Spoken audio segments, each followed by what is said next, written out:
तो रस्ता व्हायला हवा, त्यामधल्या अडचणी दूर करण्याचा प्रयत्न करतो आहे आणि प्रयत्न करणार, यात काही शंका नाही.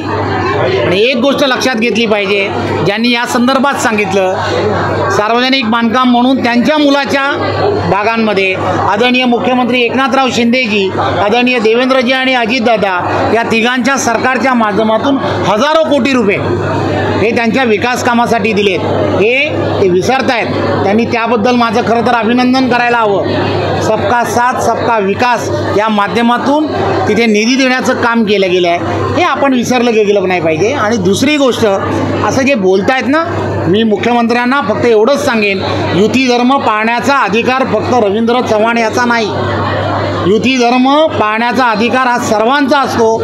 जशास तसं उत्तर द्यायला रवींद्र चव्हाण हा समर्थ आहे. भारतीय जनता पार्टी म्हणून फार सौजन्याने राहण्याचा माझा स्वभाव आहे, परंतु जर मी सौजन्य सोडलं तर अतिशय वाईट पद्धतीने वागायला मी तयार आहे. त्यांनी कधी ते सांगावं. त्या आशीर्वादामुळेच काम करतो आहे असं मला वाटतं. राम कदमांनी एक विधान केलं आहे राजीनामा. खरं तर आज रक्षाबंधन आहे आणि अशा लोकांच्या स्टेटमेंटवरती बोलणं हे योग्य नाही असं माझ्यासारख्या महायुतीतल्या कार्यकर्त्याला वाटतं.